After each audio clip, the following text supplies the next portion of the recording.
What's up, y'all? Welcome back to another episode of Smiths on Demand. I'm a little under the weather, so just ignore this stuffiness. We have a really fun and exciting video for you all. Everyone has been raving about our beautiful new setup, and I mean, half of it is due to me and my beautiful design, but the other half is honestly where the real work comes in. We're talking lighting, cameras, equipment, which is Dre's domain. But before we get started, let's stroll down memory lane where it all started in our 500 square foot studio apartment. We definitely did not know what we know now, but we were making it work. I think our next setup got a little bit better, but it was very white and bright, and we just had a lot going on. Even like the frames that we used that had like the shiny background. And then we gradually got better as the years went on to where we're now here. Yeah. So like I said, this is Dre's domain. He is gonna nerd out with y'all, and we are going to show you exactly how we set up, what our backdrop is, and what every piece of equipment is. Everything will be linked in the description, so make sure to head over there if you would like to purchase any of these products or learn more about them. We have gotten to the point, because of my profession and what I've done, to where some of this stuff is a little advanced and maybe a little bit expensive, but in the links in the description, we'll also give some affordable options, because you can do this on this scale, but you can also do this on a lower, less expensive scale. It's really about the knowledge and less about the equipment. Yep. So we're excited to dive in. All right, so the first thing, before you worry about cameras, before you worry about microphones, before you worry about lighting, is the set. If the set doesn't look nice, it doesn't come all together. So make sure you go to check out our apartment tour video. We show you everything that Bree did to make this space look amazing. You want to talk a little bit about what you did from a set perspective and why it works for our home, but also for filming? Yeah, so the first thing you guys want to think about really is symmetry. You want to have a middle ground. And for us, because we have the 3 panels in the back, we were like, it makes sense for this to be center, which is why we take our couch from here, which is where it normally is, and we push it back, creating the centerpiece so that when we're on camera, it actually looks like we're centered to our background.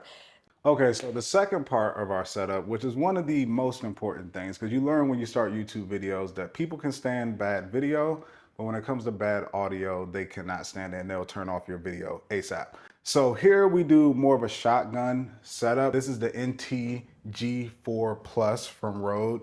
And we just hook it up to XLR cable, and then it comes over here to the camera. It just feeds right into the top handle of our camera so that we don't have to worry about syncing any audio in post. It just lines right up. And then we have some headphones in here because it's always good to monitor your audio. That's really the audio setup. It's really nice and simple. This top handle makes it easy.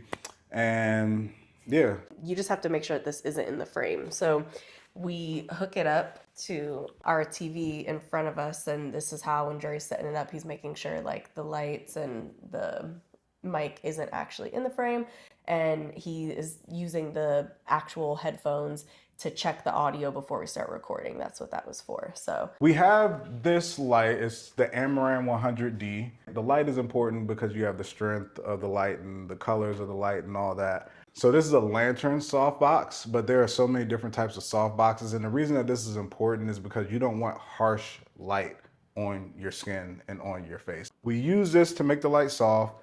The nice thing about this is that we adjust it. It's about at like 24% right now. I put the light on kind of the left side of our setup because here on the right, we have our windows and we don't have any direct sunlight coming in, but I still put the shades down to kind of control the environment a little bit more, but also to have some diffusion coming in too. So it's like soft light coming from the right. So I just want to make sure it's also some soft light coming from the left. And then over here, what I do is first we have this lighting back here just to give a little ambient lighting, you know, in the back that just kind of gives a little vibe, kind of contrast. And then close your eyes. There's a little bright light right here. Bree has black hair, I have black hair, so separating us from the background so we don't blend in too much. So that is the lighting setup there. All right, so the last thing we have here is our camera. And this is a single camera setup. It's just super easy for us. The reason that we chose a lot of the things we chose is for ease of use, so there's not a lot to set up and break down in our place. So this is a FX3. This is around, I think, $3,500 or $4,000, and then if you throw the lens in there, this could be like a $5,000 to $6,000 setup as it's currently constructed. However, you do not need this. You can get other things that will be linked below. I ain't gonna say all the names because we definitely didn't start on this, and even when I started in the production space doing it professionally, I didn't have this camera, but this is easy to use. The reason that I like it is because it has this top handle, which allows the audio to feed straight into the camera via an XLR port. It also has dual recording slots. So if one card fails, the other card still works. And this is something that I learned, especially when working with clients, that one time I had a memory card fail and I needed a backup. It also has an internal fan. So sometimes your room can get hot. Sometimes if you're recording 4K like we do, the camera can get hot.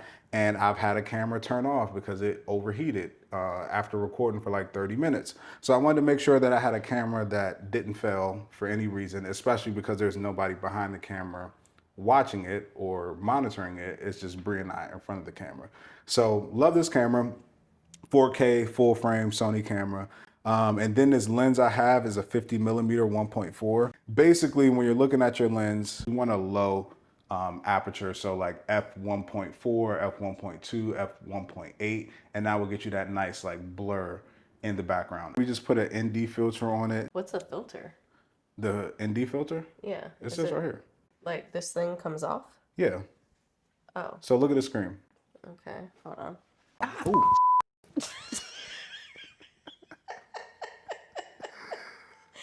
Oh.